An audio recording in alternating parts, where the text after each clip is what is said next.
제 이름은 김태준입니다. 이건 지금 제 진짜 이름이 아니에요. 다시는 공개적으로 제 진짜 이름을 쓸 수 없죠. 상하이에서 탈북한 지 2년이 지났고 제 얼굴은 여전히 잘못된 사람들에게 알아볼 수 있습니다. 15년 동안 해외에서 북한을 대표한 결과죠. 그래서 이제 저는 다른 사람입니다. 새 이름, 새 신원, 저와 아내, 그리고 두 아이를 위한 새 삶이요. 하지만 옛 삶은요. 세계에서 가장 잔인한 정권을 섬기는 완벽한 연주를 가진 저 완벽한 외교관은 아이들을 볼 때마다 우리가 모든 걸 잃을 뻔했던 게 얼마나 아슬아슬했는지 기억하며 저를 쫓아옵니다. 그리고 앞으로 몇 분 동안 세 가지를 말씀드리겠습니다. 첫째, 15년 동안 해외에서 북한을 대표하며 정권의 특권층 엘리트로 살았던 남자가 어떻게 그 모든 특권이 그저 황금 세 장일 뿐이라는 걸 깨닫게 되는지, 그리고 왜 단순한 암호화된 전화 한 통이 생사의 차이를 의미할 수 있는지요. 둘째, 정확히 3시간 180분을 가지고 인생에서 가장 중요한 결정을 내려야 할 때 어떤 느낌인지요. 가족을 구할지, 아니면 당신 모두를 처형으로 끝낼 거라는 걸 아는 명령을 따를지 결정할 3시간. 대부분의 사람들이 준비하는데 몇 달이 걸리는 일을 계획할 3시간. 그리고 단 한 번의 실수, 단 한 번의 의심스러운 전화, 단 한 번의 장소를 벗어난 움직임이면 당신의 아이들이 당신 눈앞에서 죽는다는 걸 알면서 보내는 3시간이요. 그리고 셋째, 수천 건의 탈북을 봐온 조직인 대한민국 국가정보원이 왜 우리가 그들의 문 앞에 도착했을 때 완전히 충격을 받았는지요. 왜 우리의 탈북이 그들이 알던 모든 프로토콜을 깼는지, 그리고 우리가 가져온 어떤 정보가 그들이 우리를 필사적인 난민이 아니라 잠재적 위협으로 보게 만들었는지요. 왜냐하면 그 3시간은 단순히 탈출에 관한 게 아니었거든요. 당신에게 모든 걸 준 나라를 배신하는 것에 관한 거였어요. 정권에 대한 충성과 가족에 대한 사랑 중 하나를 선택하는 것에 관한 거였죠. 가장 믿었던 사람이, 가장 가까운 동료, 외교 업무의 전우가 정확히 당신이 도망쳐야 하는 이유였다는 걸 발견하는 것에 관한 거였습니다. 하지만 제가 왜 3시간 만에 모든 걸 걸었는지, 왜 아내와 두 어린아이를 데리고 어느 순간이든 억류될 수 있다는 걸 알면서 상하이의 남한 영사관을 향해 걸어갔는지 이해하려면 먼저 뭔가를 이해해야 합니다. 북한 외교관이 된다는 게 무슨 의미인지 이해해야 해요. 뉴스에서 보는 화려한 버전이 아니라요. 외교관으로 위장한 스파이로서 외국에서 가족과 함께 살면서 모든 대화가 감시되고 모든 움직임이 추적되며 사랑한다고 말하는 사람들이 단순히 당신의 충성을 보장하기 위한 인질일 뿐이라는 걸 알면서 사는 잔인한 현실 말이에요. 그리고 2022년 3월에 시작됩니다. 상하이 북한 영사관의 제 사무실에서요. 정확히 42초 동안 지속된 전화를 받은 날이요. 제가 살고 싶은지 결정할 3시간이 있다고 말한 그 전화요. 2022년 3월 15일 오후 2시 47분, 3년 만에 듣지 못한 벨소리로 제 전화기가 울렸습니다. 개인 전화기가 아니었어요. 빨간 전화기였죠. 평양이 영사관 사무실과 직접 소통해야 할 때만 울리는 거였습니다. 그리고 영사관 본선이 아니라 제 사설 회선에서 울린다는 건 아주 구체적인 뭔가를 의미했죠. 그 전화가 저를 위한 거라는 뜻이었어요. 오직 저만을 위한, 그리고 다른 누구도 알아서는 안 된다는 거요. 수화기를 들었습니다. 김태준, 신원 코드 47, 델타 9. 반대편의 목소리는 신원을 밝히지 않았어요. 그럴 필요가 없었죠. 북한 외교 업무에서 15년을 보냈다면 즉시 알아보는 종류의 목소리였습니다. 차갑고 기계적이고 어떤 감정도 없었죠. 커피를 주문할 때와 같은 톤으로 처형 명령을 전달하는 그런 목소리요. 김동무 목소리가 말했습니다. 해바라기 프로토콜 48시간 내 확인 필요. 교통편 조율 중. 통신 종료 42초. 통화가 지속된 시간이 전부였어요. 정확히 세 가지를 말해준 42초였죠. 첫째, 해바라기 프로토콜은 평양으로의 즉각 귀환을 의미했습니다. 요청이 아니었어요. 명령이었죠. 둘째, 48시간은 질문을 하거나 해명을 요청하거나 왜 그런지 이해할 시간이 없다는 뜻이었습니다. 그저 복종할 시간만 있었죠. 셋째, 교통편 조율 중 누군가 저를 데리러 올 거라는 뜻이었어요. 비행기 표를 사라고 요청하는 게 아니었습니다. 제가 그 비행기에 타는 걸 확실히 하기 위해 호송원이 아마 2명이 상하이에 도착할 거라고 말하는 거였죠. 오해나 지연이 없도록 확실히 하기 위해서요. 그리고 그 목소리가 말하지 않았지만 5년 이상 경험이 있는 모든 북한 외교관이 즉시 이해하는 네 번째 것이 있었습니다. 가장 중요한 거요. 해바라기 프로토콜은 정상적인 귀환이 아니었어요. 숙청이었죠. 북한 외교 시스템이 어떻게 작동하는지 설명해 드리겠습니다. 왜냐하면 대부분의 사람들은 해외의 북한 외교관이 특권적 위치라고 생각하거든요. 그리고 기술적으로는 그렇습니다. 괜찮은 아파트에 살죠. 평양 사람들이 겨우 생존하며 먹는 배급이 아니라 진짜 음식을 먹어요. 아이들은 외국어를 배우는 국제학교에 다니고요. 외부 세계를 봅니다. 북한 사람들의 99%가 절대 알지 못할 자유를 경험하죠. 하지만 그 특권에는 대가가 있습니다. 그리고 그 대가는 매일 매 순간 당신이 외교관이 아니라는 끊임없는 이해예요. 당신은 멋진 직함을 가진 인질이죠. 당신 가족이 당신과 함께 있는 건 당신을 사랑해서가 아닙니다. 당신 가족은 당신의 충성을 보장하기 위해 당신과 함께 있는 거예요. 왜냐하면 정권은 혼자인 남자는 탈북할 수 있다는 걸 알거든요. 배치된 상하이나 베이징이나 어떤 외국 도시의 거리에서 사라질 수 있죠. 하지만 아내와 2 어린 아이를 가진 남자, 어머니와 남동생이 아직 평양에 산다는 걸 아는 남자는 그 남자는 잃을 게 너무 많습니다. 그래서 우리를 가족들을 담보로 씁니다. 어떤 벽이나 경비보다 강한 보이지 않는 사슬로요. 그리고 정권이 더 이상 당신을 믿지 않기로 결정할 때 평양의 누군가가 당신이 너무 많이 받거나 너무 많이 배웠거나 더 나쁘게는 정권을 배신하는 걸 고려하고 있을 수도 있다고 의심할 때 해외에서 당신을 체포하지 않습니다. 그건 너무 공개적일 거예요. 너무 창피하고요. 대신 다시 부릅니다. 중요한 회의가 있다거나 새로운 임무가 있다고 말하거나 제 경우처럼 단순히 질문의 여지를 남기지 않는 프로토콜을 활성화하죠. 그리고 평양에 도착하면 사라집니다.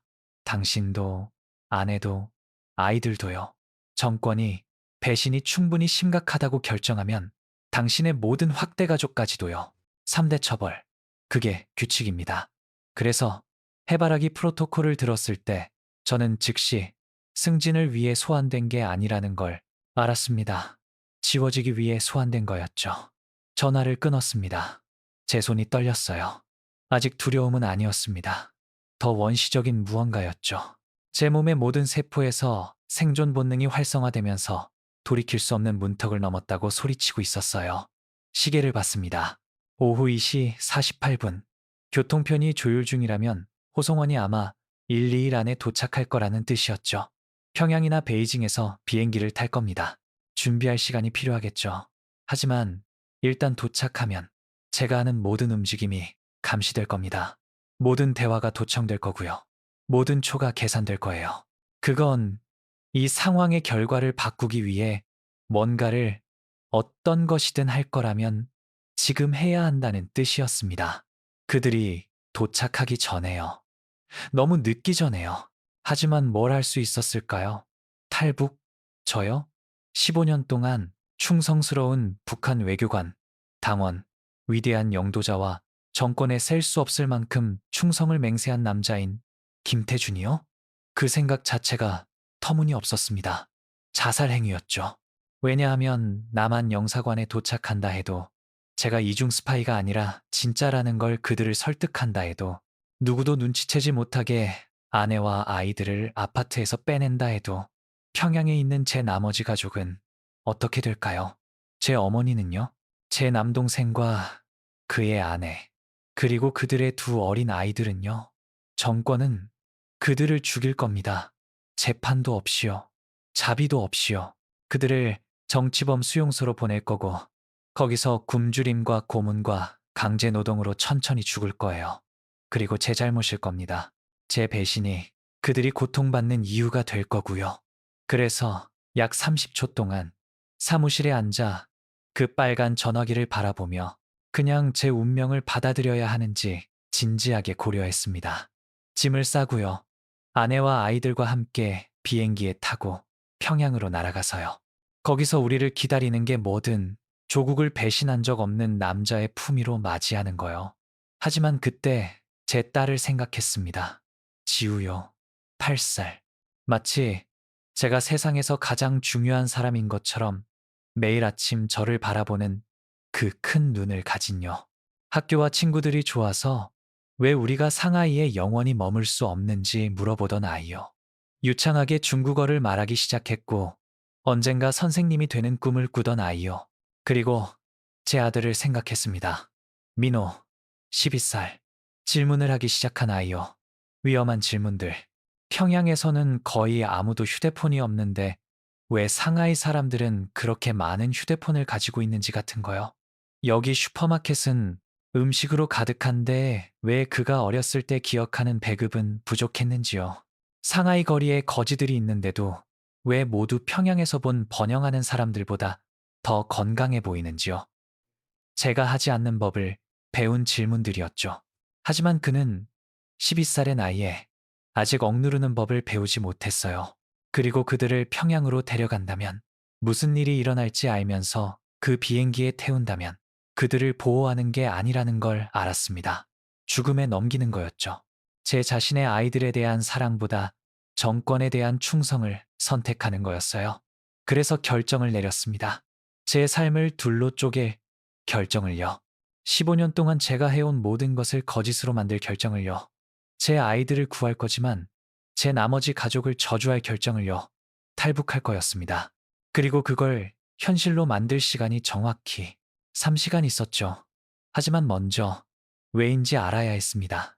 왜 저를 다시 부르는지, 해바라기 프로토콜을 활성화시킬 무슨 짓을 했는지요. 왜냐하면 제 나라를 배신할 거라면, 평양의 제 가족을 죽음보다 나쁜 운명으로 저주할 거라면 아무것도 아닌 일 때문이 아니라는 걸 알아야 했거든요. 진짜 이유가 있다는 걸 알아야 했어요. 그리고 그 답을 어디서 찾을 수 있을지 짐작이 갔습니다. 제 동료요, 제 친구, 영사관 전체에서 가장 믿었던 사람, 박진수였습니다. 박진수와 저는 12년 전에 만났습니다. 평양국제관계대학에서 훈련 중이었죠. 신뢰가 위험한 사치인 시스템에서 모든 우정이 위장된 충성심 시험일 수 있는 곳에서 진수는 제가 진짜로 믿었던 유일한 사람이었습니다. 순진해서가 아니었어요. 함께 너무 많은 것을 겪었기 때문이죠. 서로의 실수를 감싸줬습니다. 보고됐다면 우리 둘 다 재교육 수용소로 보내졌을 의심들을 공유했어요. 저는 진수의 결혼식에서 들러리였습니다. 그는 제 딸이 태어났을 때 안아줬죠. 우리 가족들은 매주 금요일 함께 저녁을 먹었어요. 우리 아이들은 친구였습니다. 모든 게 정치적이고 모든 관계가 거래적인 세상에서 진수는 진짜 가족처럼 느껴지는 유일한 사람이었죠. 하지만 그날 복도를 걸어 그의 사무실로 향하면서 그 42초 통화가 아직도 제 머릿속에서 울려 퍼지는 동안 아내가 3주 전에 말했던 것이 갑자기 새로운 의미를 갖게 됐습니다. 진수 오빠가 어젯밤 이상해 보였어요. 수진이 아침 식사 중에 말했었죠. 국가보위성 연락체과의 회의를 언급했을 때 아주 빨리 화제를 바꿨어요. 무슨 일 있었어요? 그 순간엔 무시했었습니다. 진수는 항상 신중했거든요. 그게 그를 일에 능하게 만드는 부분이었죠.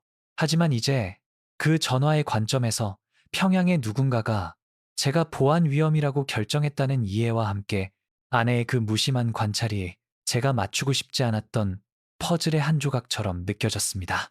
왜냐하면 그날 밤 제가 언급했던 회의 국가보위성 연락체과의 회의는 어떤 공식 보고서에도 기록되지 않았거든요.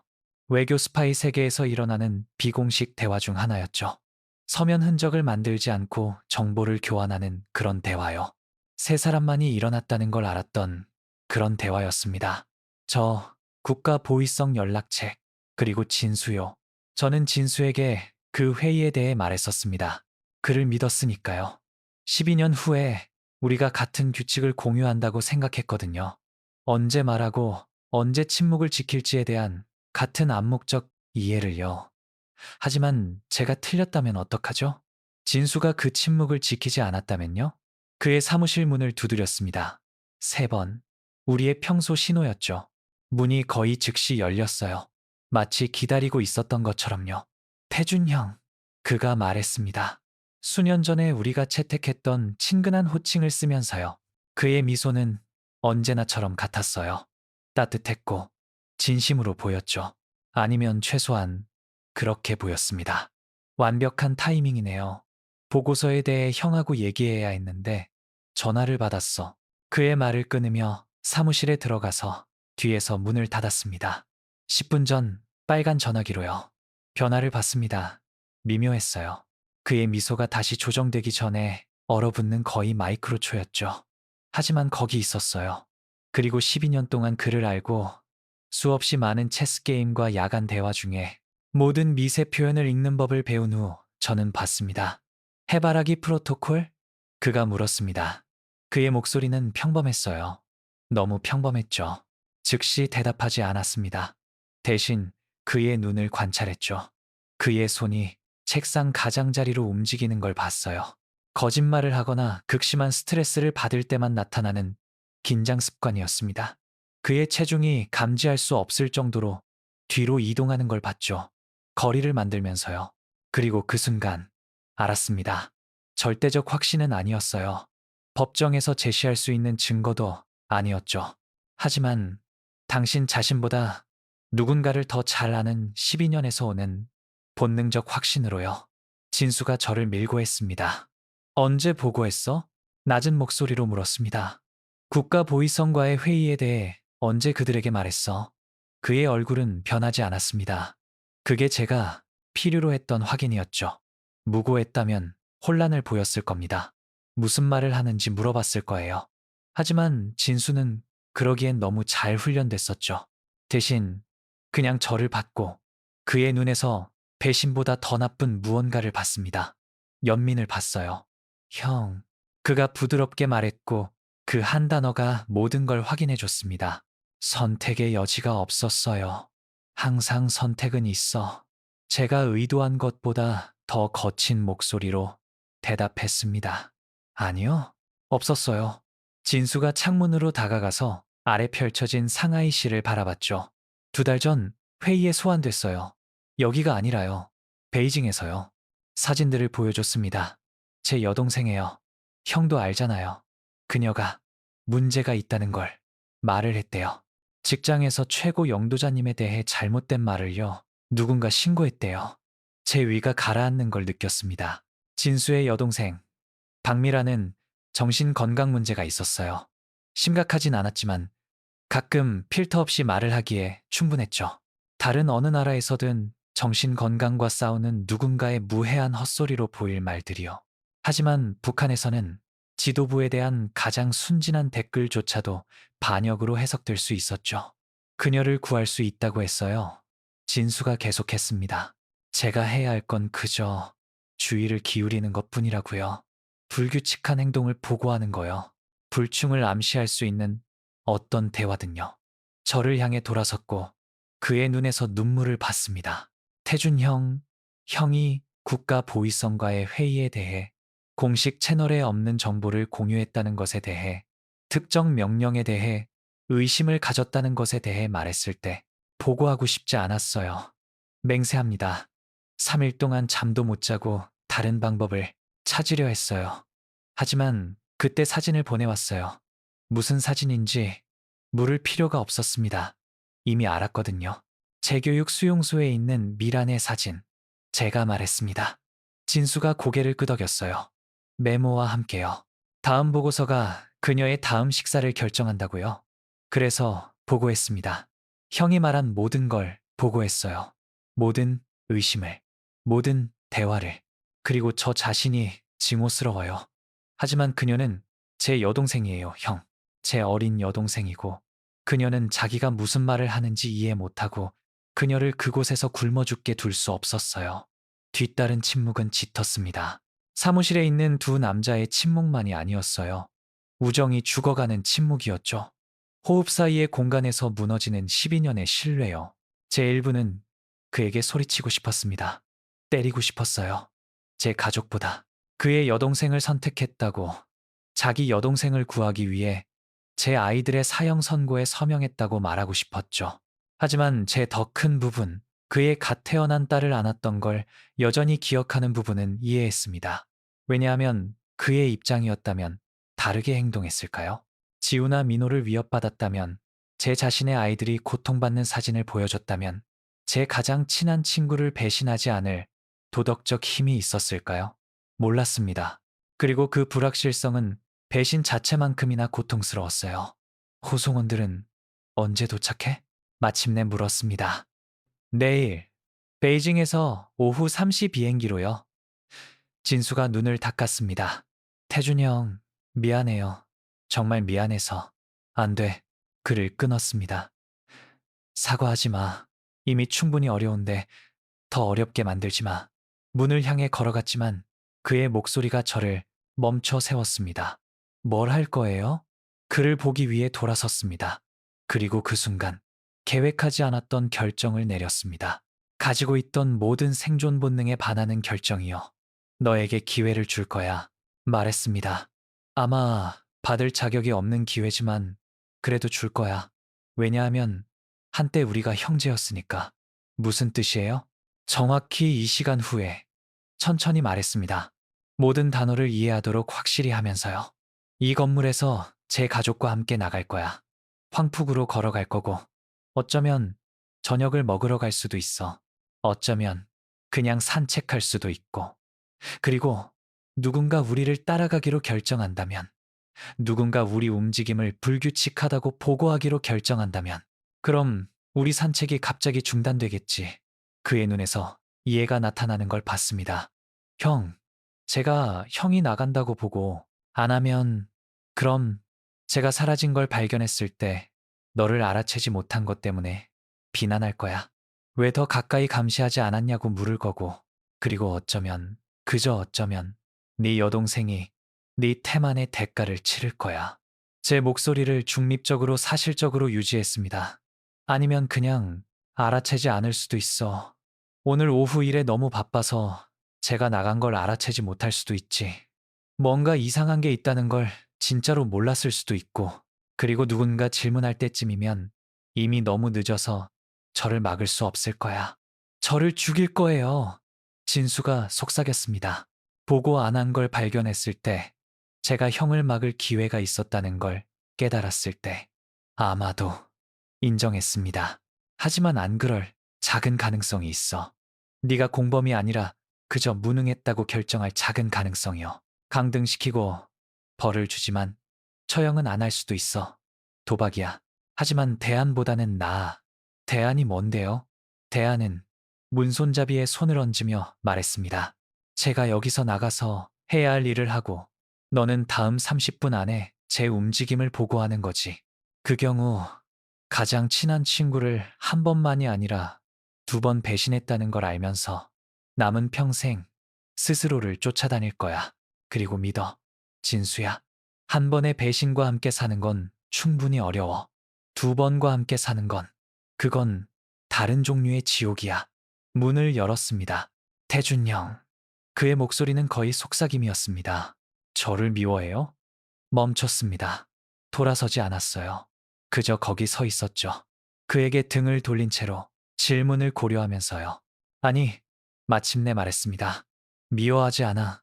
왜 그랬는지 이해해. 하지만 그게 용서한다는 뜻은 아니야.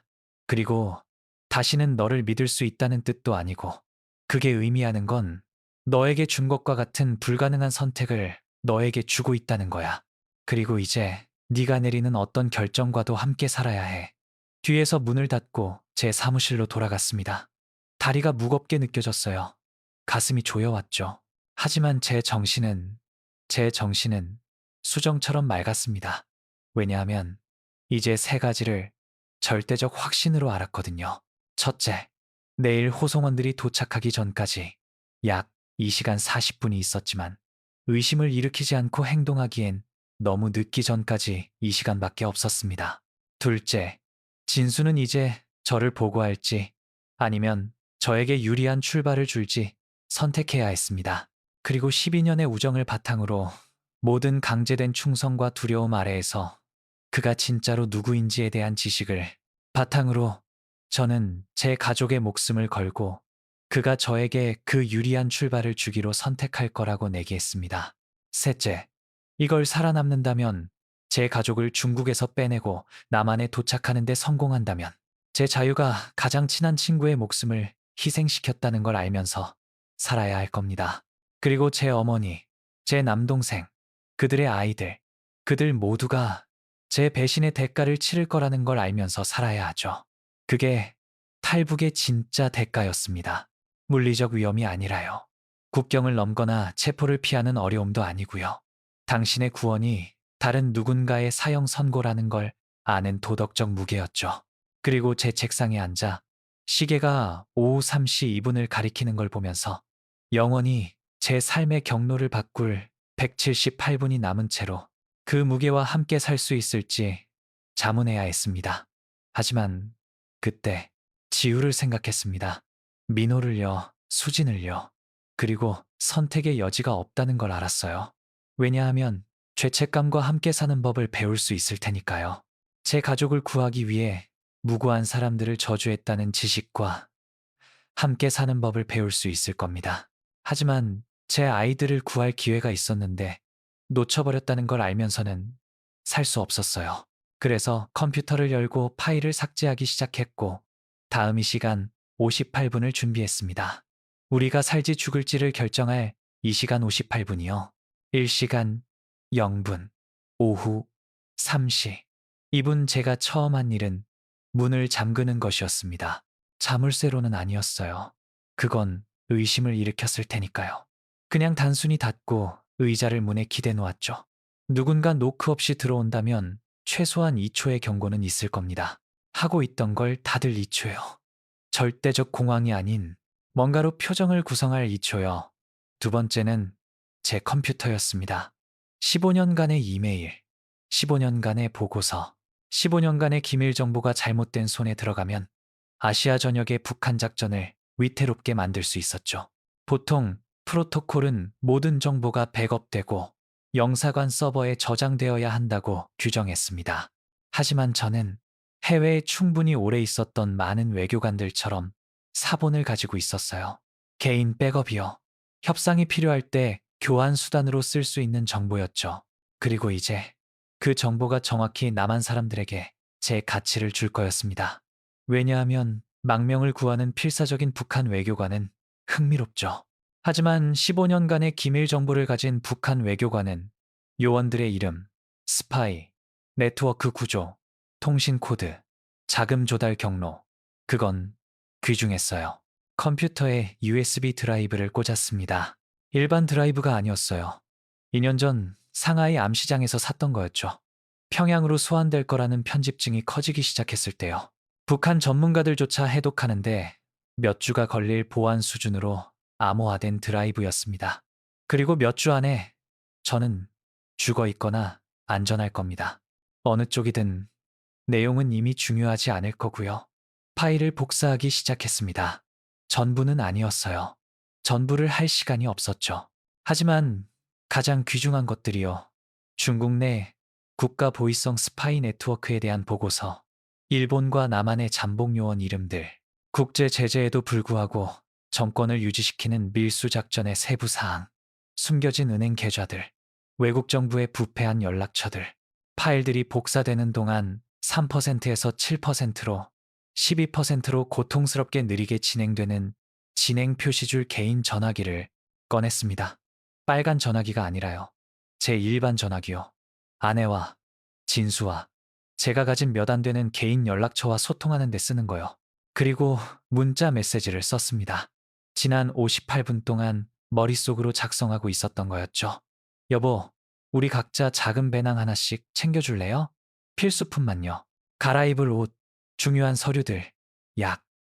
오늘 오후 중요한 연락책과 깜짝 회의 기회가 생겼어요. 밤새 외출할 수도 있어요. 아무한테도 말하지 마세요.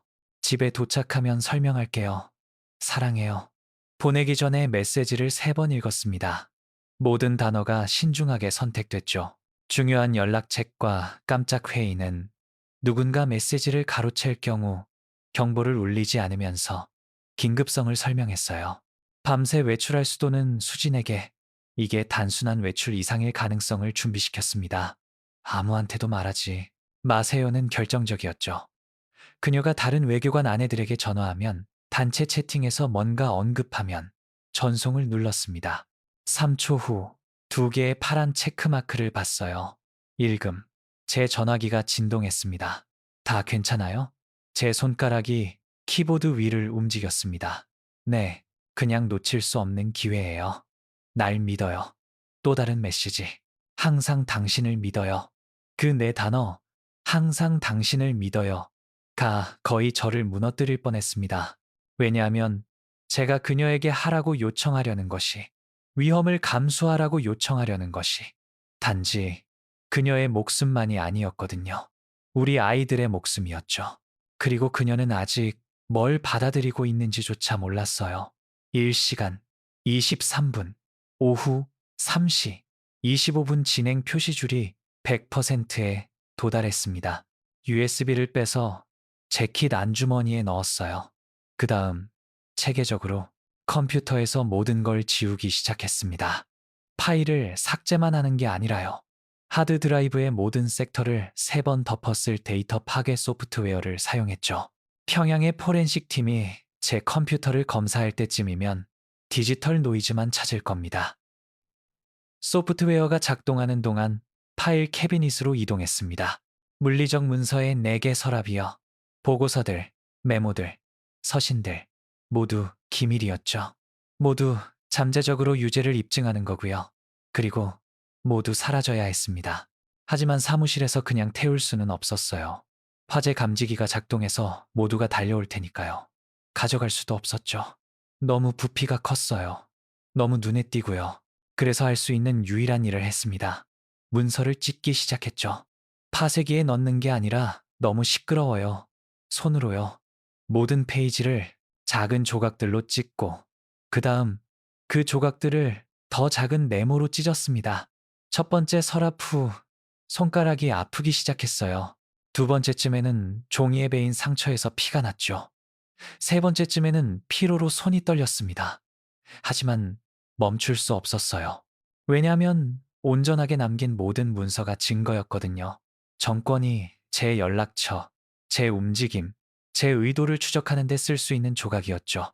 그리고 더 나쁜 건 제가 함께 일했던 사람들을 처벌하는데 쓸 수 있는 정보였어요.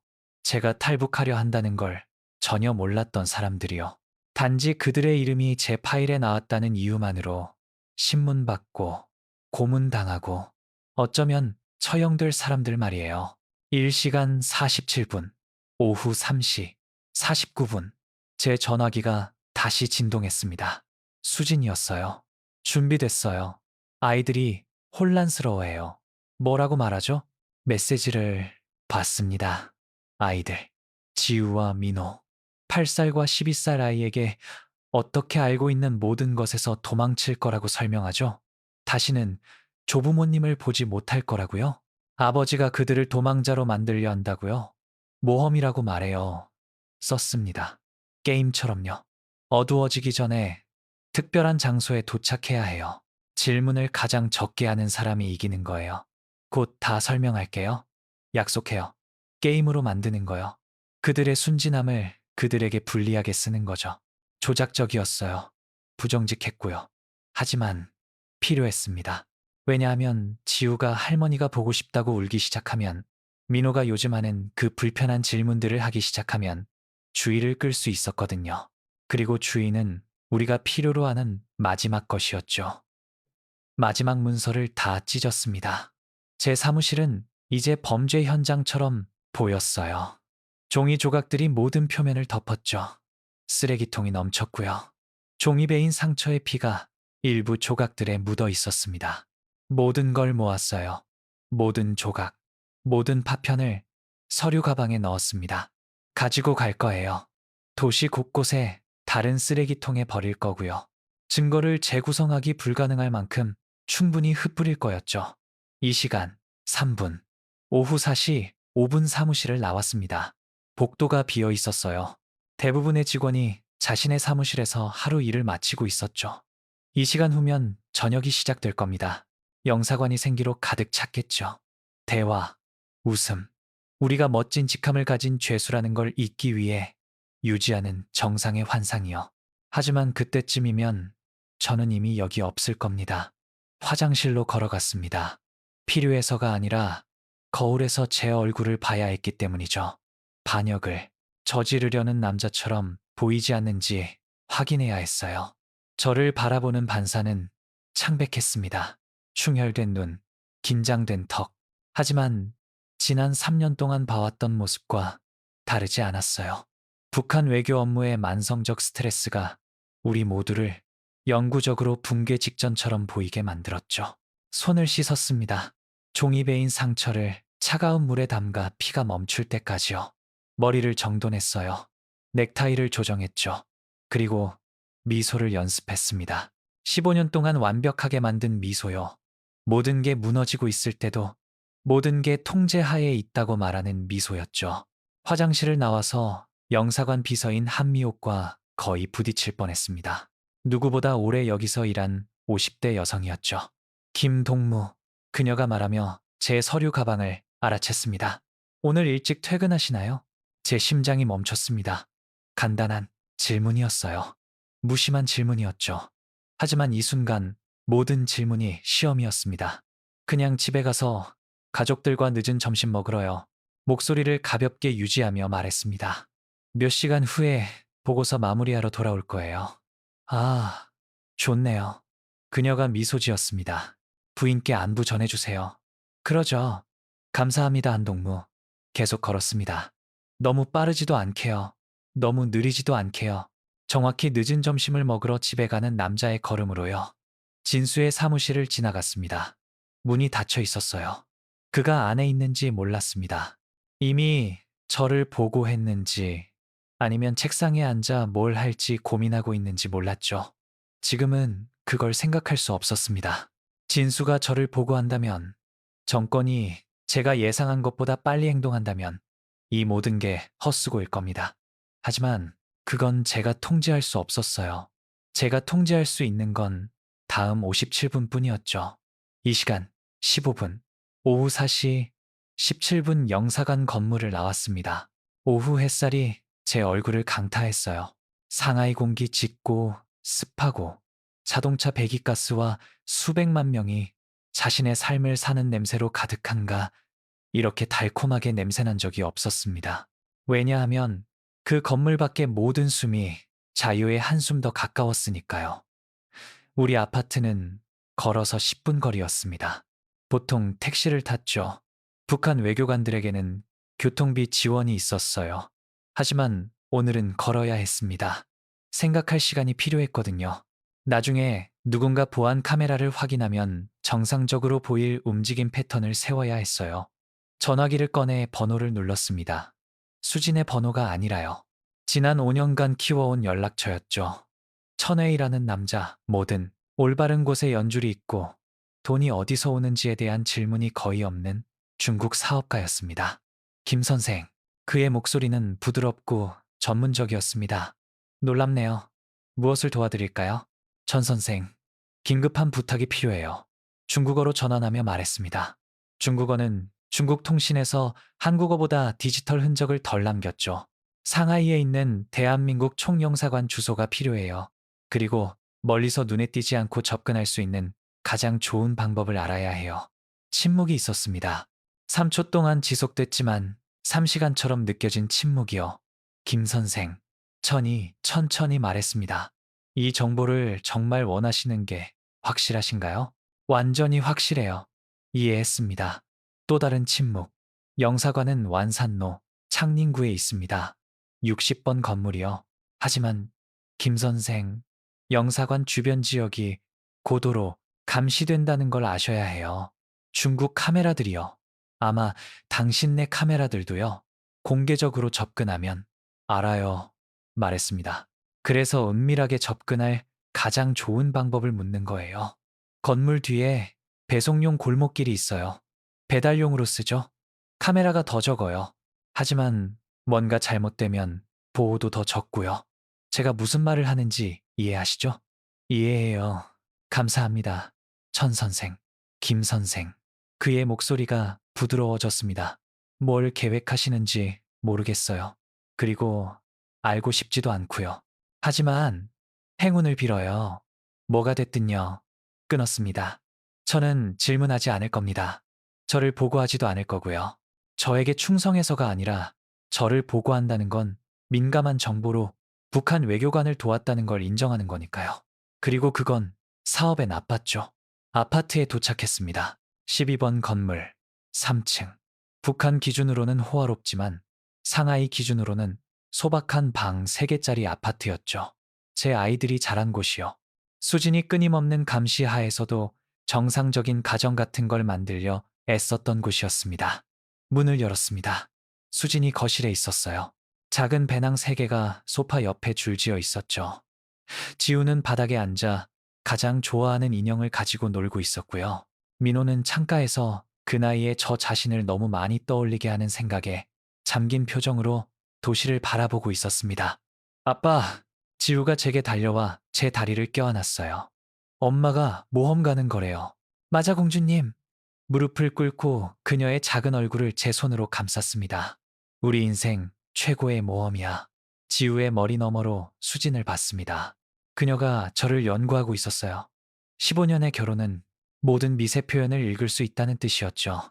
그리고 제 얼굴에서 보는 것이 그녀에게 이게 평범한 업무 회의가 아니라는 걸 이해시켰습니다. 얘들아, 수진이 말했습니다. 차분하지만 단호한 목소리로요. 5분 동안 방에 가 있어. 아빠랑 엄마가 얘기해야 해. 하지만 엄마, 게임이라고 했잖아. 민호, 제가 끊으며 논쟁을 허용하지 않는 아버지 목소리를 썼습니다. 5분, 그 다음 출발해. 아이들이 마지못해 방으로 갔습니다. 문이 닫히는 순간 수진이 제 팔을 붙잡았어요. 무슨 일이에요? 속삭였습니다. 그리고 거짓말하지 마세요, 태준. 뭔가 잘못됐을 때 알아요. 그녀의 눈을 봤습니다. 3번의 다른 외교 임무를 통해 저를 따라온 여자의 눈이요.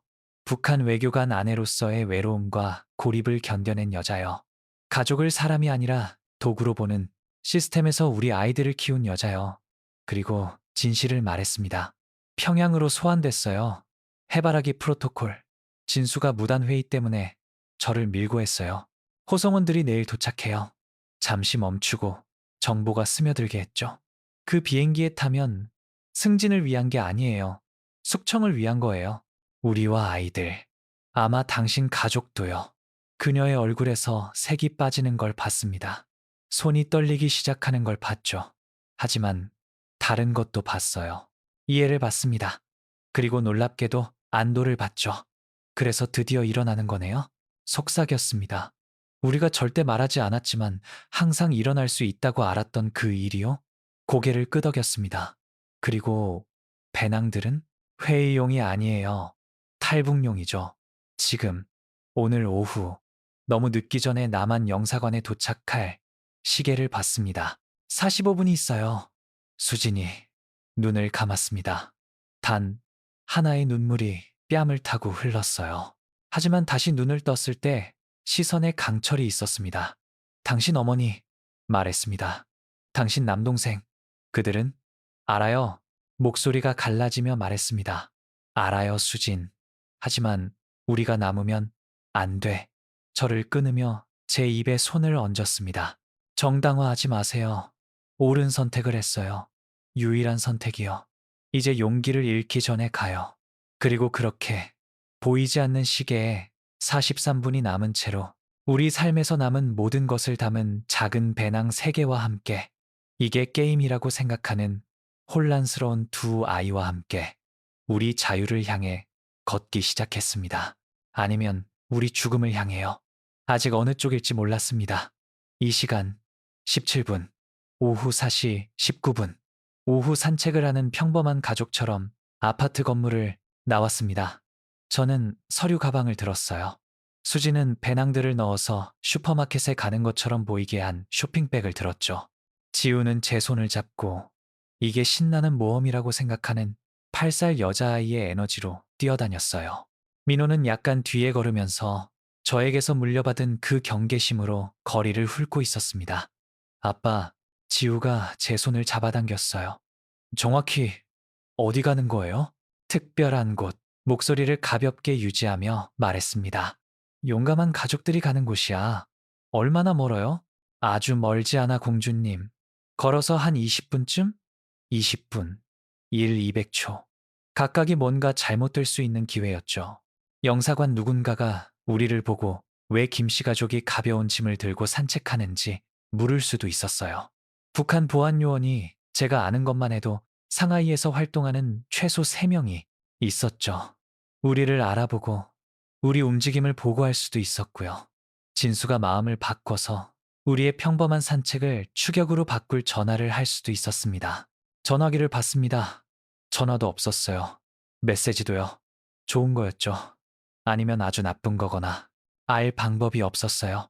여보, 걸으면서 수진이 낮은 목소리로 제게 말했습니다. 길 건너편에 있는 저 남자, 아는 사람이에요? 머리를 명백하게 돌리지 않고 그녀의 시선을 따라갔습니다. 30대쯤 되어 보이는 남자, 검은 가죽 재킷, 전화기를 보면서 담배를 피우고 있었죠. 누구든 될 수 있었어요. 휴식 중인 사무실 직원, 학생, 아니면 수진이 두려워하는 바로 그것일 수도 있었고요. 몰라요. 말했습니다. 하지만 침착하세요. 우리를 따라오고 있다면 의심스럽게 행동하는 건 그들의 의심을 확인시켜줄 뿐이에요. 계속 걸어요. 계속 평범한 가족이에요. 하지만 그렇게 말하면서 제 뇌는 계산하고 있었습니다. 남한 영사관까지 18분이었어요. 저 남자가 감시고 지금 우리 움직임을 보고한다면 대응이 도착하는데 얼마나 걸릴까요? 10분? 15분? 충분한 선발이 있을까요? 모퉁이를 돌았습니다. 30까지 셌죠. 그 다음 신발끈을 묶으려고 멈췄어요. 명백하지 않게 뒤를 볼 수 있는 핑계였죠. 가죽 재킷의 남자는 여전히 같은 곳에 있었습니다. 우리를 따라오지 않았어요. 숨을 쉬었습니다. 작은 승리. 이게 끝나기 전에 수천 개의 작은 승리가 더 필요했죠. 이 시간 29분. 오후 4시 31분 난징로는 인간의 강이었습니다. 수만 명의 사람들이 모든 방향으로 흐르고 있었죠. 관광객들, 노동자들, 가족들, 군중의 익명성이 위안이 되어야 했어요.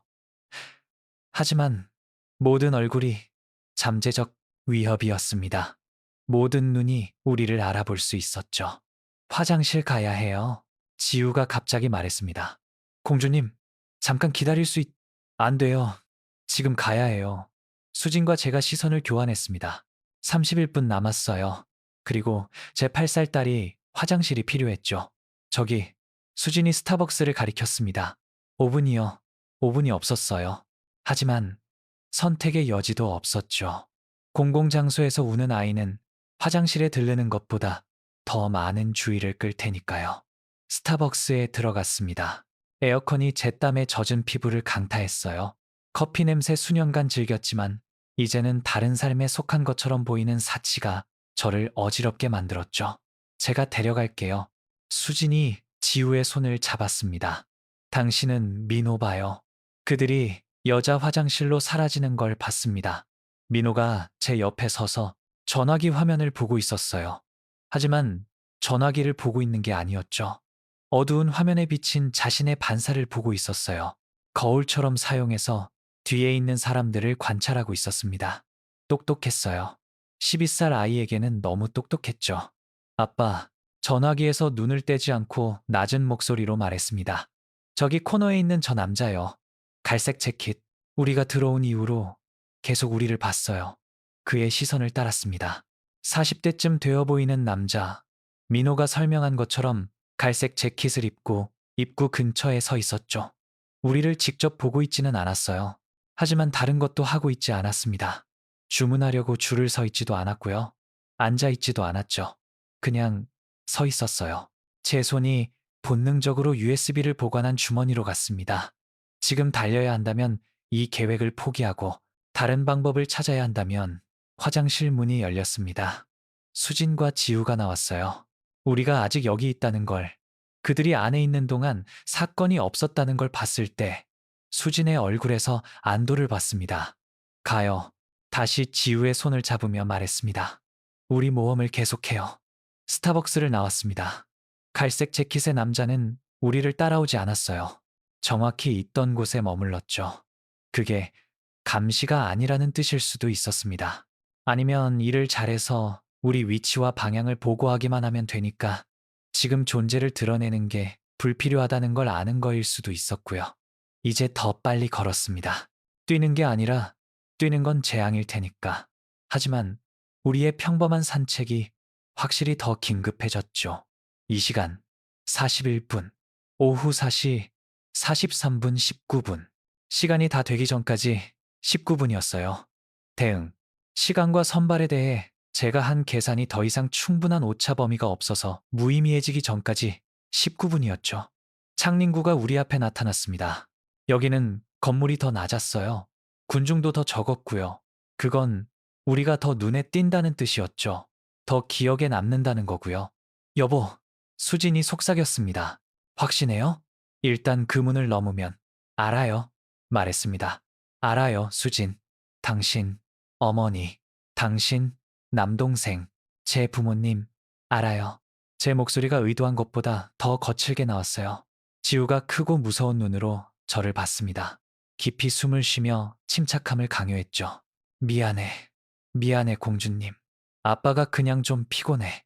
하지만 수진이 우리가 저주하고 있는 사람들의 이름을 부른 게 맞았습니다. 왜냐하면 그들의 이름을 부르지 않는다면, 우리 자유의 대가를 인정하지 않는다면 우리는 배신자일 뿐만 아니라 겁쟁이였으니까요. 제 어머니, 아버지가 광산 사고로 돌아가신 후 혼자 저를 키운 어머니요. 제 남동생, 평생 저를 우상화했던요. 그의 아내, 그들의 두 어린 아이들, 한 명은 갓 태어난 수진의 부모님, 제가 그들의 딸을 돌볼 거라고 믿었던 분들이요. 그들 모두 제 결정의 대가를 치를 겁니다. 그리고 제가 그들을 구하기 위해 할 수 있는 건 절대적으로 아무것도 없었어요. 이 시간 53분, 오후 4시 55분 완산로, 멀리서 봤습니다. 60번 건물, 가벼운 바람에 나부끼는 태극기요. 너무 가까웠어요. 너무 불가능하게 가까웠죠. 저게 특별한 곳이에요?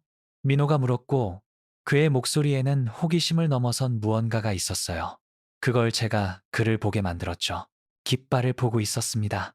그리고 그의 얼굴에서 이해를 봤어요. 완전하지는 않았죠. 하지만 충분했습니다. 12살이었어요. 상하이에서 자랐죠.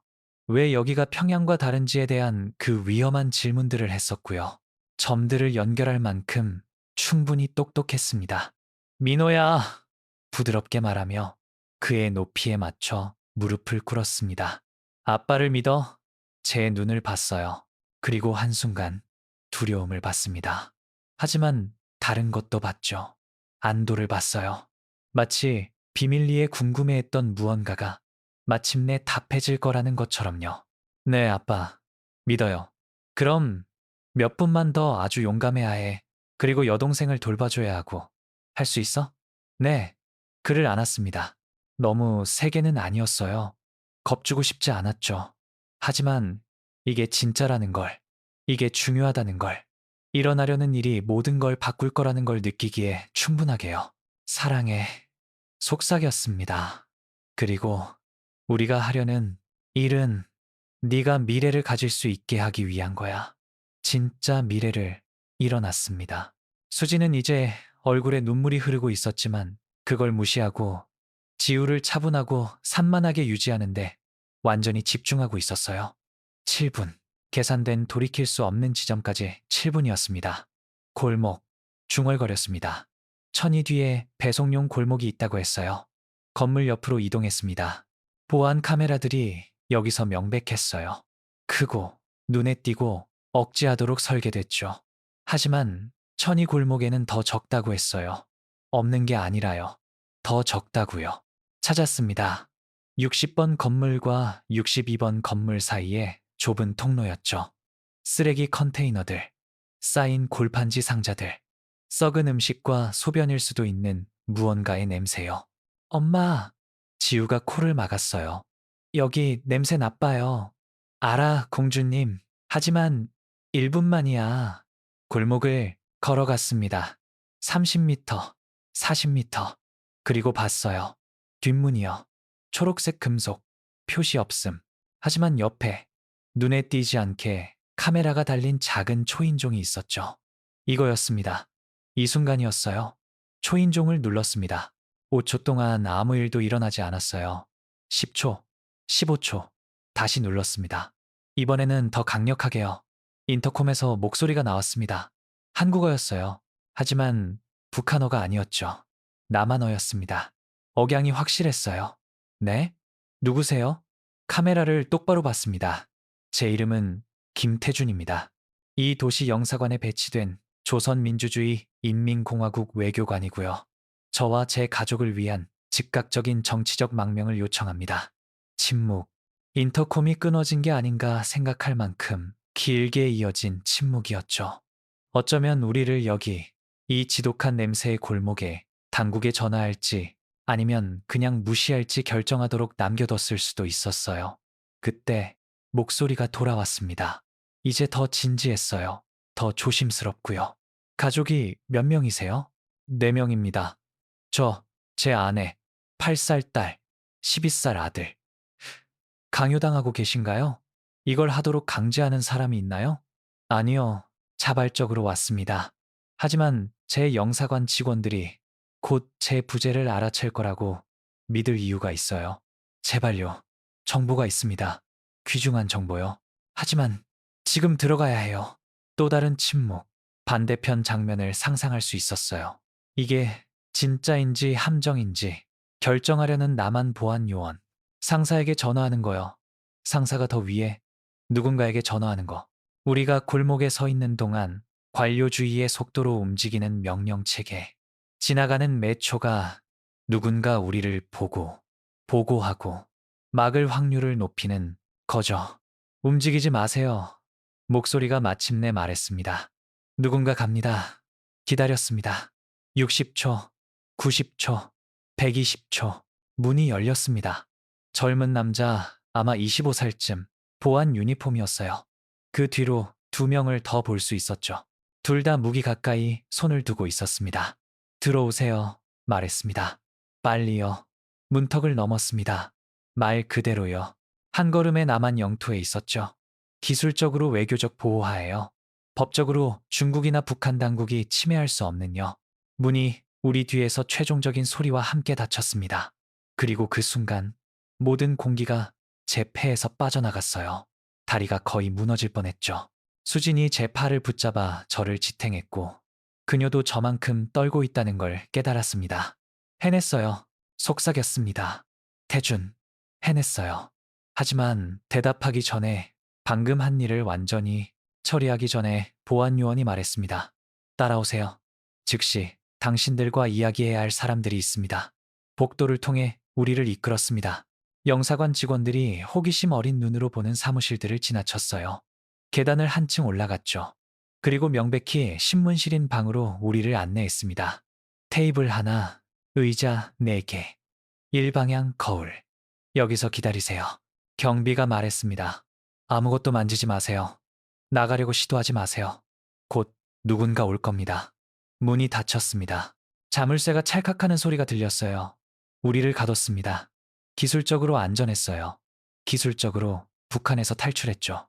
하지만 그 무균실에 앉아 있는 동안 지우가 더 이상 이게 게임인 척 할 수 없어서 마침내 울기 시작하고 민호가 경이로움과 공포가 반반인 표정으로 창문 너머 태극기를 보는 동안 무언가를 깨달았습니다. 어려운 부분은 탈출이 아니었어요. 어려운 부분이 막 시작하려는 거였죠. 왜냐하면 이제 남한 국가정보원에게 제가 스파이가 아니라는 걸 납득시켜야 했거든요. 가져온 정보가 귀중하다는 걸 증명해야 했어요. 15년 동안 정권에 충실하게 복무한 북한 외교관이 왜 갑자기 모든 걸 배신하기로 결정했는지 설명해야 했죠. 그리고 제가 하는 모든 말이, 밝히는 모든 세부 사항이 제 어머니, 제 남동생, 그리고 모든 확대 가족을 처형에 더 가까워지게 만든다는 걸 알면서 해야 했습니다. 문이 열렸습니다. 두 남자가 들어왔어요. 둘 다 40대쯤이었죠.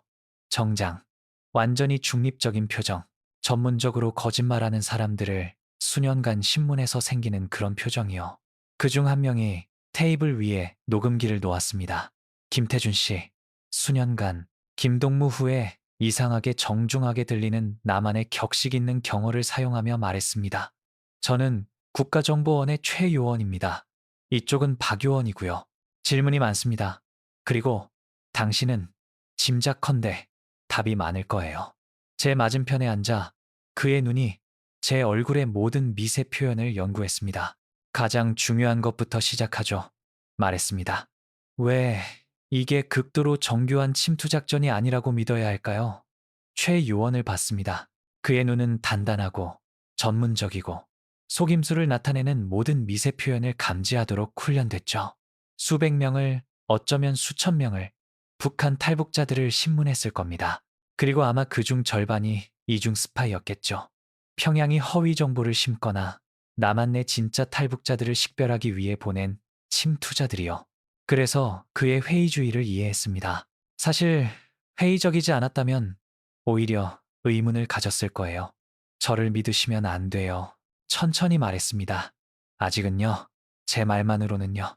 그의 얼굴에서 약간의 놀라움을 봤어요. 명백히 기대했던 대답이 아니었죠. 그럼 왜 여기 있습니까? 박 요원이 처음으로 말하며 물었습니다. 그의 목소리는 최보다 더 부드러웠지만 덜 날카롭지는 않았어요. 우리가 믿지 않을 거라는 걸 안다면 왜 모든 걸 당신 목숨, 당신 가족의 목숨을 위험에 빠뜨리며 여기 오죠? 왜냐하면 북한 침투자가 절대 자발적으로 가져오지 않을 뭔가를 가지고 있으니까요. 안주머니에서 USB를 꺼내 우리 사이 테이블 위에 놓으며 말했습니다. 15년간의 기밀 정보요. 진짜 이름들, 진짜 작전 구조들. 평양이 당신들 손에 들어가는 걸 막기 위해 죽일 정보요. 최 요원이 USB를 받지만 만지지 않았어요. 이게 허위 정보가 아니라는 걸 어떻게 알죠? 당신들이 더 깊이 침투하는 동안 우리 시간을 낭비하도록 특별히 설계된 심어진 정보가 아니라고요? 모릅니다. 인정했습니다. 모든 데이터를 확인하기 전까지는요. 하지만 저 드라이브에서 정확히 무엇을 찾을지 말해드릴 수 있어요. 그리고 왜 그게 진짜인지 아는지 말해드릴 수 있고요. 앞으로 몸을 기울였습니다. 수진이 제 어깨에 손을 얹었어요. 지지의 제스처였지만 경고이기도 했죠. 그녀는 제가 하려는 일을 알았어요. 이 선을 넘으면 돌아갈 수 없다는 걸 알았죠. 저 USB에서 말했습니다. 현재 중국, 일본, 남한에서 활동 중인 북한 요원 27명의 이름을 찾을 겁니다. 2010년부터의 국가 보위성 스파이 네트워크 구조 다이어그램을 찾을 거고요. 3개월마다 바꾸는 통신 코드를 찾을 건데 가장 최근 코드는 지난주 거예요. 그리고 이중 스파이가 절대 가져올 수 없는 뭔가를 찾을 겁니다. 잠시 멈추고 긴장감이 쌓이게 했죠. 뭔데요? 최가 물었습니다. 북한 지도부 자체 내의 부패에 대한 문서 증거를 찾을 겁니다. 고위 관리들 소유의 스위스와 케이맨 제도 은행 계좌들이요. 제재를 피하기 위해 쓰는 밀수 경로들. 그리고 이게 중요한데 타협된 남한 정보관리 3명의 이름을 찾을 겁니다. 뒤따른 침묵은 절대적이었습니다. 부드럽게 흐느끼고 있던 지우조차 조용해졌어요. 방 안 분위기의 변화를 느끼면서요. 남한 관리 3명이요? 최의 목소리는 조심스럽고 통제됐습니다. 우리 자체 정보기관 내에 침투자들이 있다고 말하는 겁니까? 평양이 당신들 조직 내 3사람을 타협시켰다고 말하는 겁니다. 오래된 잠복 요원인지 최근에 포섭됐는지는 모르겠어요. 하지만 코드명을 알고 통신 방법을 알고 지난 18개월 동안 정확히 어떤 종류의 정보를 평양으로 유출해 왔는지 알아요. 최와 박이 시선을 교환하는 걸 봤습니다. 이게 사실이라면 우리가 생각한 것보다 더 큰 일이다라고 말하는 시선이었죠. 왜요? 박이 물었습니다. 왜 우리에게 이 정보를 가져오죠? 외교관으로 남아 있었다면 이 정보를 조각조각 팔 수 있었을 텐데요. 정보 자산으로 수년간 편안하게 살 수 있었을 거고요. 좋은 질문이었습니다. 도망치기 전 그 정신없는 이 시간 동안 제 자신에게 물었던 질문이죠. 전화를 받아서요. 말했습니다. 해바라기 프로토콜. 평양으로 소환됐어요. 승진을 위한 게 아니었죠. 숙청을 위한 거였어요. 그리고 그 비행기에 탄다면, 가족을 데리고 돌아간다면 다시는 나오지 못할 거라는 걸 알았어요. 수진을, 지우를, 민호를 보기 위해 돌아섰습니다. 15년 동안 더 큰 목적에 봉사하고 있다고 스스로를 설득했어요. 제가 한 일들이 스파이 활동, 조작, 거짓말들이 조국을 보호하기 위해 필요하다고요. 하지만 그때 제 아이들을 봤습니다. 민호가 질문하기 시작한 걸 봤죠. 왜 여기가 집과 다른지에 대한 질문들이요. 제가 절대 하지 않는 법을 배운 질문들. 그리고 그를 데리고 돌아간다면, 제 아이들을 그 시스템에서 키운다면 그들을 보호하는 게 아니라는 걸 깨달았어요. 저주하는 거였죠. 목소리가 갈라졌습니다. 의도적이지 않았어요. 하지만 감정이 몇 시간 동안 억누르고 있던 감정이 마침내 뚫고 나왔죠. 그래서 네, 말했습니다. 이건 이기적이에요. 제 어머니, 제 남동생, 남겨둔 모든 이들을 희생시키면서 제 가족을 구하는 거죠. 하지만 이 정보를 드린다면, 북한 스파이 네트워크를 해체하는 걸 도와드린다면, 정권 내의 부패를 폭로한다면, 그럼 어쩌면, 그저 어쩌면 그들의 희생이 헛되지 않았다는 걸 알면서 제 자신과 함께 살 수 있을지도 몰라요. 또 다른 긴 침묵. 그때 최 요원이 USB를 집어들었습니다. 이걸 확인해야 합니다. 말했습니다. 전부요. 모든 이름, 모든 계좌, 모든 코드, 허위 정보 조각 하나라도 찾는다면, 이게 침투 작전이라는 힌트라도 있다면 이해해요. 말했습니다. 그리고 확인하는 동안 어떤 질문이든 할 수 있어요. 조직 구조의 지도를 그려드릴 수 있고요. 작전 절차를 설명할 수 있고요. 지난 15년 동안 참여한 모든 정보 작전의 모든 세부 사항을 드릴 수 있어요. 모두 제 기억 속에 있습니다. 모두 확인 가능하고요. 최가 일어났습니다. 여기서 기다리세요. 시간이 걸릴 겁니다. 그와 박이 나갔어요. 문이 닫혔죠. 자물쇠가 다시 찰칵 소리를 냈습니다. 수진이 저를 안았어요. 잘했어요. 속삭였습니다. 아주 잘했어요. 하지만 확신이 서지 않았습니다. 왜냐하면 국정원에게 저를 믿기 위해 필요한 것을 정확히 주긴 했지만, 최소 27명의 북한 요원들의 사형 선고에 방금 서명했으니까요. 그들 중 일부는 제가 개인적으로 아는 사람들이었어요. 가족이 있는 사람들. 저처럼 아마도 탈출할 수 없는 시스템에 갇힌 사람들이요. 그럼에도 그들을 폭로하지 않는다면, 그 정보를 보류한다면 15년 동안 섬겨온 괴물들과 다를 바 없었죠. 4시간이 지났습니다. 그 무균실에 앉아있던 4시간이요. 누군가 음식을, 김밥과 물을 가져왔지만 거의 먹을 수 없었어요. 지우는 결국 수진의 무릎에서 잠들었죠. 민호는 창밖을 보며 상하이 하늘이 밤으로 어두워지는 걸 관찰했습니다. 아빠, 마침내 창에서 눈을 떼지 않고 말했습니다. 할머니는 괜찮을까요? 두려워했던 질문이었어요. 좋은 답이 없는 질문이요. 모르겠어, 아들아. 솔직하게 말했습니다. 아마 아닐 거야. 제 잘못이에요. 제가 너무 많이 물어봐서요. 아니야. 그 옆에 앉으려고 움직였어요. 이건 내 잘못이 아니야. 절대 내 잘못이 아니고, 이건 내 결정이야. 내 책임이고. 그리고 언젠가 네가 더 크면 왜 이 결정을 내렸는지 이해하길 바라. 이미 이해해요. 낮은 목소리로 말했습니다. 평양에서 우리를 보던 시선을 봤어요. 해외에 있었다고 우리가 달라 보인 것처럼요. 위험한 것처럼요. 그리고 사람들이 사라지는 걸 봤어요. 어느 날 있던 이웃들이 다음 날 사라진 거요. 아무도 그것에 대해 말하지 않았어요. 하지만 모두가 알았죠. 그의 통찰에 놀랐습니다. 12살에 이미 어떤 아이도 봐서는 안 될 것 이상을 봤죠. 문이 열렸습니다. 최 요원이 이번엔 혼자 들어왔어요. 그의 표정이 변해 있었습니다. 더 이상 전문적으로 회의적이기만 한 게 아니었죠. 경외에 더 가까운 무언가였어요. 김태준 씨, 전에는 없던 무게감으로 제 전체 이름을 사용하며 말했습니다. USB의 정보 샘플을 확인했습니다. 주신 이름들이요. 코드들, 네트워크 구조들, 잠시 멈췄습니다. 모두 정확합니다. 마지막 세부 사항까지요. 사실 주신 코드 중 일부는 고작 3일 전 가로챈 전송에서 사용됐어요. 지금까지 해독할 수 없었던 전송들이요. 다시 제 맞은편에 앉았습니다. 하지만 이번에는 자세가 달랐어요. 더 이상 용의자를 대면하는 신문자가 아니었죠. 다른 정보 전문가를 인정하는 정보 전문가였습니다. 타협된 새 관리에 대한 정보는 계속했습니다. 특히 문제가 됩니다. 정확하다면 그리고 다른 모든 것에 기반해서 의심할 이유가 없는데 그럼 즉시 해결해야 할 중대한 보안 위반이 있는 겁니다. 정확해요. 말했습니다. 그리고 더 드릴 수 있어요. 훨씬 더요. 하지만 보증이 필요해요. 어떤 종류의 보증이요? 제 가족을 위한 보호요. 단지 정치적 망명만이 아니라 그건 당연한 거고 진짜 보호요. 새 신원들. 평양이 우리를 찾을 수 없는 곳으로의 재배치요. 왜냐하면 이 정보를 사용하기 시작하면 이 네트워크들을 해체하기 시작하면 정권은 정확히 어디서 왔는지 알 테니까요. 최가 고개를 끄덕였어요.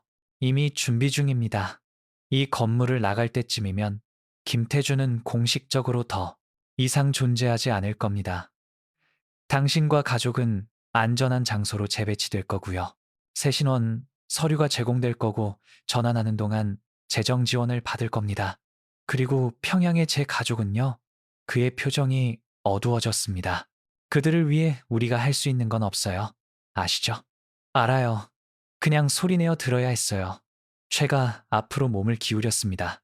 김 씨, 오늘 우리에게 주신 것은 이건 단순한 일상적 정보가 아닙니다. 변혁적이에요. 폭로하신 네트워크들, 기록하신 부패, 제공하신 코드들. 이건 수년간, 어쩌면 수십 년간 없었던 작전적 우위를 줍니다. 잠시 멈추고 다음 말을 신중하게 선택했죠. 하지만 뭔가를 이해하셔야 합니다. 우리가 충격받은 이유는 당신이 묘사한 것처럼 단지 정보의 양이나 정확성 때문만이 아니에요. 당신 위치에 있는 누구도 이 수준의 정보를 가져온 적이 없기 때문입니다. 외교관 탈북자는 드물어요. 15년 경험을 가진 외교관 탈북자는 거의 전례가 없고요. 그리고 활성작전을 폭로하는 검증 가능한 정보 파일을 가져오는 외교관 탈북자는 당신이 말 그대로 최초예요. 아직 들고 있던 USB를 받습니다. 중간급 외교관이 가족과 함께하는 일상적 탈북을 준비했어요. 얻은 건 CIA 지부장이 전체 작전 파일을 들고 탈북하는 것과 같았죠.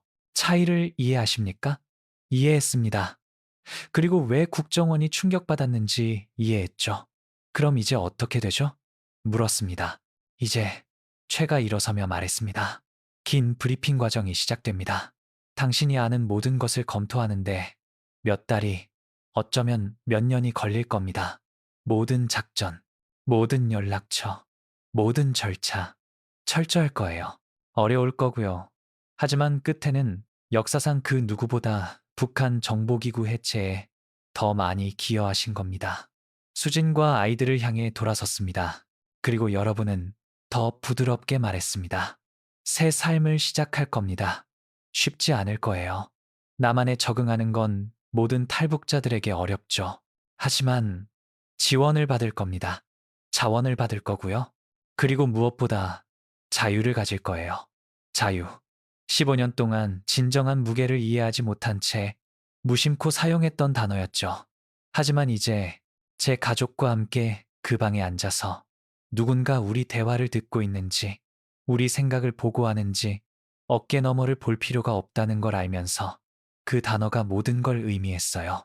마지막 한 가지, 최가 문으로 향하며 말했습니다. 전하요. 해바라기 프로토콜. 정확히 누가 명령했는지 알아낼 수 있나요? 누가 저를 숙청할 시간이라고 결정했는지요? 최가 오랜 순간 저를 봤습니다. 정말 알고 싶으세요? 생각했습니다. 여동생을 구하기 위해 저를 배신한 진술을 생각했죠.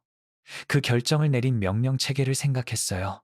그 지식이 저를 어떻게 돕거나 상처 줄지 생각했습니다. 아니요. 마침내 말했습니다. 이제 중요하지 않은 것 같아요. 좋습니다. 최가 말했습니다. 왜냐하면 새 삶에서는 과거가 과거에 머물러야 하니까요.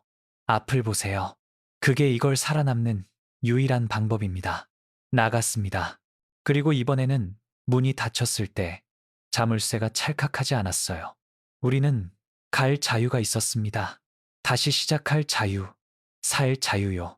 그리고 잠든 지우를 안아 올리며 민호의 손을 잡으며 수진이 우리의 몇 안 되는 소지품을 챙기는 동안 15년 동안 느끼지 못한 무언가를 느끼도록 제 자신을 허락했습니다.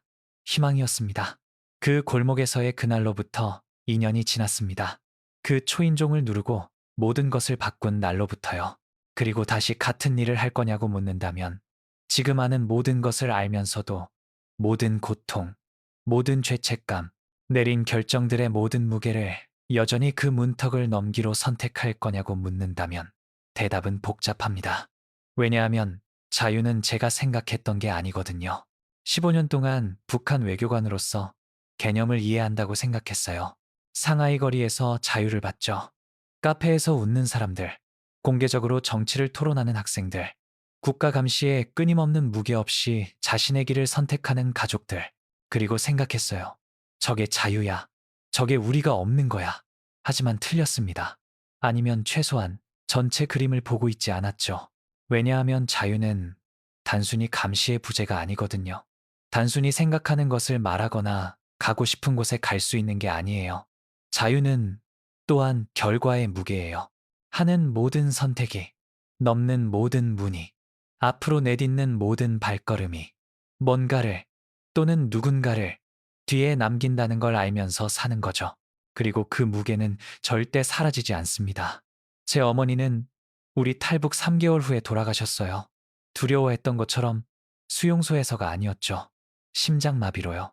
최소한 공식 채널이 보도한 건 그거였어요. 하지만 수진과 저는 진실을 압니다. 어떤 종류의 신문을 견뎠을지 알죠. 어떤 종류의 스트레스가 68세의 심장을 파괴했을지요. 아들이 자신을 배신했다는 걸, 자기보다 자신의 가족을 선택했다는 걸 알면서 돌아가셨다는 걸 알아요. 제 남동생, 저를 우상화했던 제 남동생. 저처럼 되고 싶어서 외교 업무를 따라온 남동생은 아내와 두 아이들과 함께 재교육 수용소로 보내졌습니다. 6개월 전 받은 마지막 보고서는 아직 살아있다고 시사해요. 하지만 북한 재교육 수용소에서 살아있다는 건 상대적 개념이죠. 수진의 부모님은 완전히 사라졌습니다. 기록도 없어요. 보고서도요. 마치 결코 존재한 적이 없는 것처럼요. 27명의 북한 요원들이 우리 탈북 후 몇 달 동안 체포됐습니다. 일부는 공개 처형됐어요. 다른 이들은 그냥 사라졌죠. 정권의 또 다른 숙청에 대한 뉴스를 볼 때마다 그 이름들 중 얼마나 많은 사람이 제가 알던 사람들인지 궁금해요. 가족이 있는 사람들, 저처럼 요청하지 않은 시스템에 갇힌 사람들이요. 그리고 진수, 제 전우, 제 배신자, 제 친구. 우리 탈북 6개월 후 그의 시신이 압록강에서 발견됐습니다. 공식적으로는 자살이었죠. 하지만 더 최근 탈북자들이 우리에게 진실을 말해줬어요. 몇 주 동안 고문당했대요. 제 계획을 알았는지, 저를 도왔는지, 제 배신의 공범이었는지 반복해서 물어봤다고요. 그리고 명백히 끝까지 아무것도 몰랐다고 그들에게 말했대요. 잘못된 친구를 믿은 바보였다고요. 유일한 범죄는 공범이 아니라 무능이었다고요. 그들이 믿었는지 모르겠습니다. 하지만 결국 진수가 제게 필요했던 선물을 줬다는 걸 알아요. 그 이 시간을 줬죠. 그 선발을 줬어요. 제 가족을 구할 기회를 줬습니다. 그리고 가진 모든 것으로 그 대가를 치렀죠. 그래서 사람들이 묻을 때 가치가 있느냐고, 자유가 이 대가만큼 가치가 있느냐고 뭐라고 말해야 할까요? 네라고 말하나요? 가치가 있다고. 왜냐하면 제 아이들이 이제 두려움 없이 질문할 수 있는 학교에 다니니까요. 이제 10살인 지우가 의사가 되고 싶어 하고 진짜로 그 꿈을 추구할 수 있으니까요. 이제 14살인 민호가 평양에서는 절대 알지 못했을 민주주의와 인권과 모든 것들을 배우고 있으니까요. 아니면 아니라고 말하나요? 가치가 없다고. 왜냐하면 제 아이들이 웃는 걸 볼 때마다 제 남동생의 아이들 얼굴도 보니까요. 매일 밤 제 가족의 자유가 무고한 사람들의 피로 샀다는 걸 알면서 잠드니까요. 진실은 둘 다라는 겁니다. 동시에요. 항상요. 우리는 이제 서울 외곽의 작은 아파트에 살아요. 이름들이 달라요. 신원들이 다르죠. 공식적으로 우리는 몇 년 전 중국에서 이민 온 가족이에요. 아무도 우리가 진짜로 누구였는지 몰라요. 아무도 우리가 한 일을 모르고요. 수지는 편의점에서 일합니다. 외교관의 아내와는 거리가 먼 소박한 일이죠. 하지만 매일 밤 집에 돌아올 때 상하이에서는 절대 보지 못한 무언가를 그녀의 눈에서 봐요. 평화, 행복이 아니에요. 우리가 잃은 모든 것 후에는 아니죠. 하지만 평화예요. 우리의 작은 아파트 문을 닫을 때 아무도 듣고 있지 않다는 걸 아는 평화요. 아무도 판단하지 않고요. 아무도 보고하지 않아요. 저는 국정원에서 컨설턴트로 일합니다. 북한 정보기구가 어떻게 작동하는지 이해하도록 돕죠. 15년 동안 구축하는 걸 도운 네트워크를 해체하도록 돕고요. 아이러니한 일이에요. 고통스러운 일이죠. 하지만 필요한 일입니다. 그리고 제가 해독하는 걸 돕는 모든 파일이, 폭로하는 걸 돕는 모든 네트워크가 절대 완전히 갚을 수 없는 빚을 갚는 방법이에요. 아이들은 적응하고 있습니다. 민호는 가끔 힘들어해요. 할머니에 대한 악몽을 꿔요. 사촌에 대해 우리가 떠났을 때 겨우 6개월이었던 아기에 대해 질문해요. 지금 거의 3살이 됐을 아기요. 아마 왜 자기 인생이 지옥이 됐는지 절대 모를 채 수용소에서 자랄 아기요. 하지만 민호가 친구를 사귀는 것도 봐요. 웃는 것도 보죠. 진짜로 가질 수 있는 미래를 꿈꾸는 것도 봅니다. 그리고 지우, 제 작은 지우는 우리가 잃은 것을 완전히 이해하기엔 너무 어려워요. 하지만 우리가 얻은 것을 감사할 만큼은 충분히 컸죠. 매일 밤 자기 전에 저를 안으며 속삭여요. 고마워요, 아빠. 우리를 여기 데려와줘서요. 그리고 그런 순간들에 거의 제가 옳은 일을 했다고 믿을 수 있어요. 한국어에 속담이 있습니다. 한 사람의 자유는 다른 사람의 사슬이다. 2년 동안 이 진실을 살았어요. 우리 자유를 확보하기 위해 다른 이들을 위해 만든 사슬의 무게를 져왔죠. 그리고 그 무게로부터 절대 자유롭지 않을 거라는 걸 배웠습니다. 그게 대가예요. 진짜 비용이죠. 탈북의 위험이 아니에요. 적응의 도전도 아니고요. 매일, 매 순간, 당신의 선택들이 당신 자신을 훨씬 넘어서는 결과를 가진다는 지식이에요. 하지만 여기 제가 또 배운 것이 있어요. 대가에도 불구하고, 고통에도 불구하고, 어머니나 남동생이나 진수를 꿈꾸고 땀에 젖어 깨는 밤들에도 불구하고 여전히 제 아이들에게 줄 수 있었던 다른 어떤 것보다 더 귀중한 무언가를 줬다는 걸 알아요. 그들에게 기회를 줬습니다. 자신의 삶을 선택할 기회요. 자신의 실수를 저지를 기회, 자유로울 기회요. 그리고 그 기회를 위해, 그 가능성을 위해 1000번을 더 대가를 치를 거예요. 그래서 만약 당신이 그 골목에 있는 자신을 발견한다면 은유적으로든 문자 그대로든 충성과 사랑 사이에, 안전과 자유 사이에, 당신에게 기대되는 것과 옳다고 아는 것 사이에 선택을 마주한다면 이것을 말씀드리겠습니다. 선택은 쉽지 않을 겁니다. 결과는 잔인할 거고요. 대가는 상상할 수 있는 것보다 더 높을 거예요. 하지만 어떤 대가들은 치를 가치가 있어요. 어떤 사슬들은 깨져야 하고요. 그리고 가끔 진짜로 살 수 있는 유일한 방법은 더 나은 무언가의 가능성을, 단지 가능성을 위해 가진 모든 것을 위험에 빠뜨리는 거예요. 그리고 그 가능성은 어두운 골목에 서서 옆에서 떨고 있는 가족과 함께 어깨에 사랑하는 모든 사람의 무게를 지고 있을 때 아무리 불가능해 보여도 그 가능성이 우리를 인간으로 만드는 거예요. 그게 자유를 가치 있게 만드는 거죠. 모든 것을 희생하더라도요.